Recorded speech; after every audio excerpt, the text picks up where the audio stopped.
नमस्कार, मैं महेंद्र सिंह परमार और आप देख रहे हैं समृद्ध भारत न्यूज। घटना सूरत के कपोडरा क्षेत्र में वास्तव में दिल दहला देने वाली है। लक्ष्मण नगर इलाके में हुए इस हमले ने स्थानीय लोगों में भय और गुस्से का माहौल पैदा कर दिया है। घटना का सारांश: मृतक बालक का नाम परेश था, जिसकी उम्र 17 वर्ष थी। वह अपने घर लौट रहा था जब इस्माइल नामक व्यक्ति ने उस पर एक पैडल से हमला कर दिया। हमला इतना गंभीर था कि बालक की मौके पर ही मौत हो गई। घटना के बाद स्थानीय लोग आक्रोशित हो गए और कपोडरा पुलिस स्टेशन पहुंचे। पुलिस ने त्वरित कार्रवाई करते हुए आरोपी को पकड़ लिया है। घटना की पुष्टि हितेश जसोलिया, स्रोत चारा और मृतका की चाची गीताबेन स्थानीय चारक ने की है। स्थिति की गंभीरता को देखते हुए कपोडरा पुलिस ने आरोपी के खिलाफ सख्त कार्रवाई का आश्वासन दिया है। इलाके में सुरक्षा बढ़ा दी गई है ताकि किसी प्रकार की और अशांति न फैले।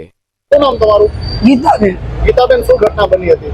બની આ બે ભાઈ કારખાની બેન ભાઈ આવતા હતા, છોકરી આગળ વહી ગઈ ની થોડોક વાય રહી ગયો અને આમથી ઓલી મોટી શેરીમાં કોકને સરી મારીને આવ્યો અને આ છોકરો વસમાં આવ્યો ને એને પસાડીને મારવા મીડા।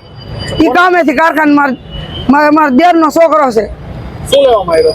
અરે ઈ આમથી બીજાથી ધમાલ કરીને આવ્યો ને દાઈમાં એને મારવા મીડ્યો સાહેબ। ઈ તો હાલ્યો તો કામે બેન ભાઈ હાલતા હતા કારખાન 8 વાગે હા એને મારવા મીડ્યો અને અહીંયા 24 કલાક ઈ શેરીમાં બેહી રહે। બેનું દીકરીઓ નીરાય ના કોઈને ક્યાંય જવાય નહીં ને અહીંયા બેહી રહી અને કાઈ મારવાનું કઈ કારણ કરું શું લેવા? અરે છોકરો કોઈ બોલે સાહેબ તમે એને બોલાયો હોય તો તમને રોવા મળે એવો છોકરો છે।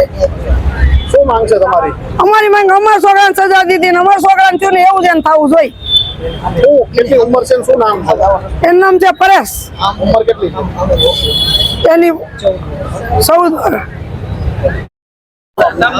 મારું નામ જાસોલિયા હિતેશ છે।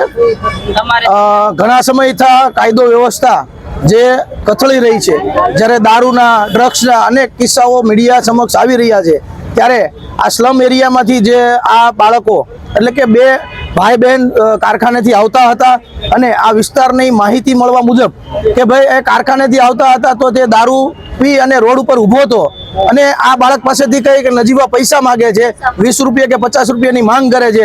આ બાળકના ખીચામાં પૈસા ન હોવાથી આ બાળકે પૈસા ન આપ્યા હતા, જેથી કરી અને એમની દાજ રાખી અને દારૂનો નશો કર્યા પછી આ તમામ ઘટનાઓ બની છે।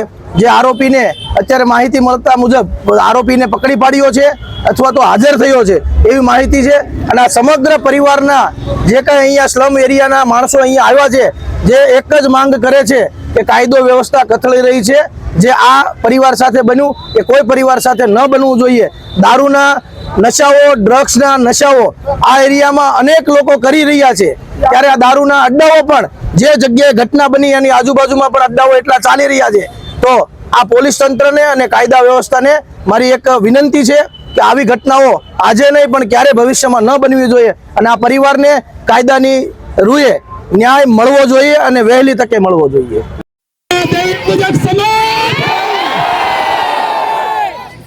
તો મારી ગદગંગા, મારો માથાનો તાજ અને દૈવપૂજક સમાજ, મારા નવલૈયા યુવાનો અને મારી માતા બહેનો, આપણે અત્યારે તમામ દુઃખમાં છીએ, કારણ કે આપણો આશાસ્પદ યુવાન, આપણો દીકરો પરેશ, જેને આ હત્યારાઓએ, આ અસુર રાક્ષસોએ જેની નિર્મમ હત્યા કરી છે, તો એનો આપણે ન્યાય જોઈએ।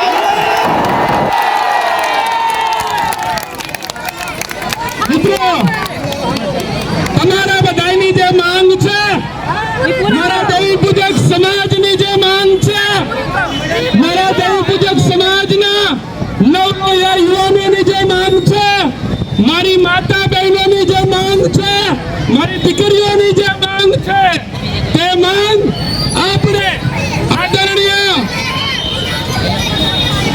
સુરતના કમિશનર શ્રી ગેહલોત સાહેબ, ગુજરાતના બહોશ ગૃહમંત્રી શ્રી હર્ષભાઈ સંઘવી અને ગુજરાતના માનનીય મુખ્યમંત્રી શ્રી ભૂપેન્દ્રભાઈ પટેલ, એમની સામે મારા દેવી પૂજક સમાજનો જે બુલંદ અવાજ છે, મારા દેવી પૂજક સમાજની જે ન્યાયની માંગ છે, જસ્ટિસ ફોર પરેશ, જે પરેશનો ન્યાય છે તે આપણે જોઈએ છીએ।